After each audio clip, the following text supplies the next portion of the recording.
आजची सगळ्यात महत्त्वाची घडामोड, राज्य निवडणूक आयोगाची आज पत्रकार परिषद होणार आहे आणि स्थानिक स्वराज्य संस्थांच्या निवडणुकांच्या घोषणेची शक्यता सुद्धा वर्तवली जाते। आज 4 वाजता राज्य निवडणूक आयोगाची पत्रकार परिषद होणार आहे। पहिल्या टप्प्यात नगर परिषदा, नगरपंचायतींच्या निवडणुकांच्या घोषणेची शक्यता सुद्धा वर्तवली जाते। महापालिका निवडणूक शेवटच्या टप्प्यामध्ये होण्याची शक्यता वर्तवली जाते।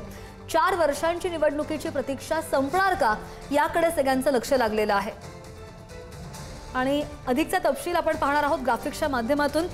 पहिला टप्पा नगर परिषद 226, दुसरा टप्पा जिल्हा परिषदा 32, तिसरा टप्पा महानगरपालिका 29, पंचायत समित्या 331 आहेत, नगरपंचायत 42 आहेत।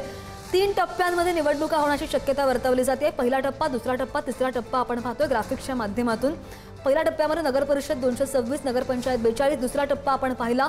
त्यानंतर कोणकोणत्या महापालिकांच्या निवडणुका प्रलंबित आहेत आपण पाहणार आहोत। मुंबई, ठाणे, नवी मुंबई, पुणे, नाशिक, अमरावती, अकोला, मालेगाव, संभाजीनगर, नागपूर, चंद्रपूर, पनवेल, कल्याण, डोंबिवली, उल्हासनगर या महापालिकांच्या निवडणुका प्रलंबित आहेत। आज जी आचारसंहिता लागली ती पुन्हा एकदा भाजपा स्वायत्त यंत्रणांना हाताशी धरून रडीचा डाव खेळत आहे। भाजपाचं वारं नाही, भाजपाची लाट नाही, वर नरेंद्र खाली देवेंद्र असला काही प्रकार नाही, वरही फेकेंद्र आणि खालीही फेकेंद्र असंच सगळं चित्र आहे। परंतु अशा सगळ्या स्थितीतही निव्वळ आणि निव्वळ दंडेलशाही करणं आणि दडपशाही करणं हे पुन्हा एकदा स्पष्ट होत आहे। एक फेक नरेटिव्ह, एक चुकीचा विमर्श जनतेमध्ये टाकण्याचा प्रयत्न करताय। त्यांनी आपल्या एजन्सी मार्फत सर्वेक्षण केलं, त्यांना हे माहिती आहे की 51% वर मतं घेऊन महायुती जिंकणार आहे। मुंबई महानगरपालिका असेल, पुणे असेल, सारं जिंकणार आहे। ज्या मतदार यादीवर महाविकास आघाडीने 31 सीट जिंकल्या लोकसभेच्या, तीच मतदार यादी विधानसभेला होती, तीच मतदार यादी नगरपालिका महानगरपालिकेला असणार आहे।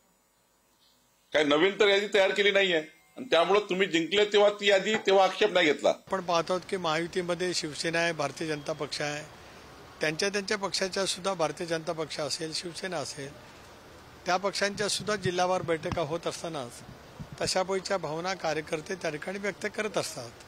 परंतु अंतिमतः आजही समन्वय समितीची बैठक आहे, या संदर्भामध्ये आम्ही सखोल चर्चा करू।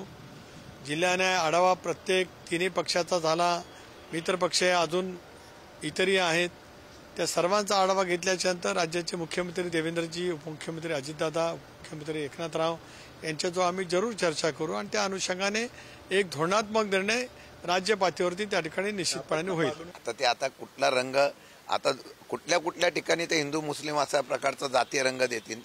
सत्तेवर येण्यासाठी ते फक्त जातीय कार्डच वापरतात। शेतकरी, विकास कामं हे सगळं बाजूला ठेवून आता फक्त प्रत्येक ठिकाणी, आता मला आश्चर्य वाटतं म्हणजे मतदार यादीमध्ये सुद्धा आता धर्म शोधायला लागले असतील, हे सर्वात दुर्दैव आहे। पण एक बरं आहे की त्यांनी एक कबूल केलेलं आहे की मतदार यादीमध्ये दुबार नावं आहेत, याचा अर्थ ते सुद्धा मान्य करतायत। आमचं तेच म्हणणं आहे, आम्ही फक्त धर्माला नाव दिलेलं नाही, आमचं म्हणणं आहे की सर्व मतदार यादीमधले जेवढे दुबार नावं आहेत तेवढी रद्द करा अशी आमची मागणी आहे। माझं बरेच वेळा त्यांना अभिनंदन करायला लागेल।